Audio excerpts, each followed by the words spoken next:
Fala pessoal, tudo bem com vocês? Eduardo Mido aqui, trazendo um pouco hoje da análise individual que a gente vai fazer dos nossos jogadores aí desse elenco de 2025, né? E hoje eu vou começar falando um pouquinho sobre o Carlos Teran.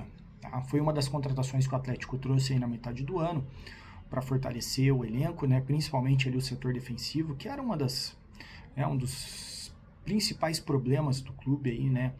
Nessa temporada.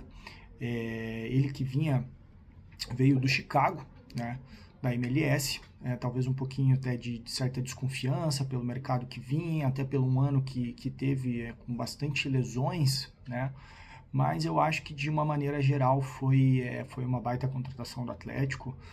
Acredito que tem sim nível para ser titular na Série A no ano que vem. E sobre as características do jogador, acredito que, né, um porte físico muito elevado, né, um jogador de muita força, até alguns números aí que refletem, parece que ele não é tão trombador assim, até pela quantidade de cartões que eu já vou falar um pouquinho mais na frente, mas é um jogador de muita imposição física e sabe controlar isso muito bem, né?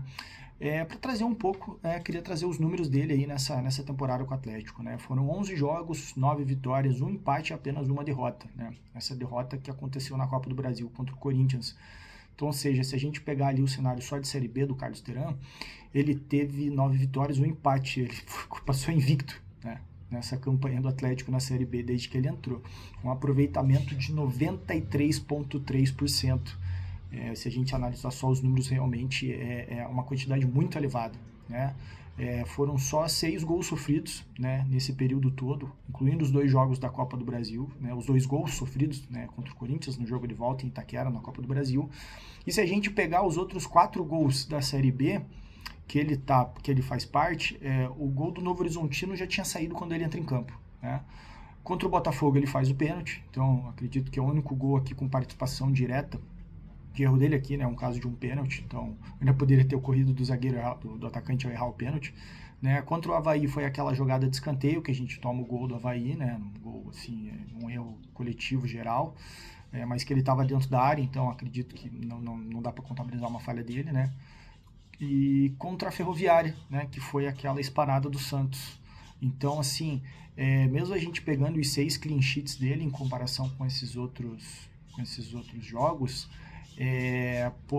ele praticamente não tem falhas diretas, né, nesses gols que ele sofreu enquanto estava em campo. Então, acho que não só as partidas deles, os próprios resultados, né, de vitórias do Atlético, a própria campanha, mas eu acho que é um zagueiro que empolga muito. Até trazendo um pouco esses 2 gols sofridos na Copa do Brasil, porque no contexto de Série A ele sofreu 2 gols. Bom, foram 2 bolas entregues pelos nossos volantes na frente da área, né? Não consigo culpar o Carlos Teran nesses 2 gols. E no restante da partida achei uma partida muito segura dele, então eu acho que é um zagueiro aí que tem muito potencial, tá? Acho que uma das principais preocupações aí que o torcedor pode ter para a próxima temporada são a quantidade de lesões, né? Queria trazer um pouco da minutagem dele. Ele jogou todos os minutos que ele teve à disposição pelo Atlético, né, a não ser quando ele teve suspenso ou lesionado, né, nesse cenário aí de 11 partidas, né. Ele faz a sua estreia, e depois ele sai lesionado contra o Atlético.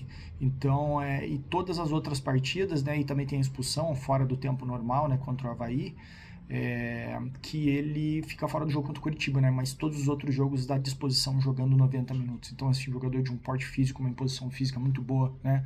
É um jogador jovem, né? De 25 anos de idade. Então, eu acho que tem muito potencial, muita chance, tá? De dar certo. Acho que até para fechar um pouquinho, só trazendo o número de cartões dele, né? Falando um pouco sobre essa imposição física, a gente vai ter a impressão que ele vai ser punido muitas vezes com cartão amarelo por disputar, mas é um cara que sabe muito bem como dar o bote, né? Como marca muito bem, sem sofrer cartões em grande quantidade, né? E aqui, pelo menos nesse curto recorte com o Atlético, ele sofre um cartão amarelo contra o Amazonas, né? E ele tem 2 vermelhos diretos, né? Um vermelho contra o Botafogo de São Paulo, que ele para o lance, né? Num contra-ataque que o jogador do Botafogo sai na frente, ele ainda chega, quase consegue a operação, mas ele para o lance antes de entrar na área, para o Atlético não sofrer o gol e é expulso, né? E o cartão vermelho por reclamação, né, naquela briga lá após o jogo contra o Avaí. Então acho que são números assim que empolgam bastante, tá? Não só os números, mas a própria temporada.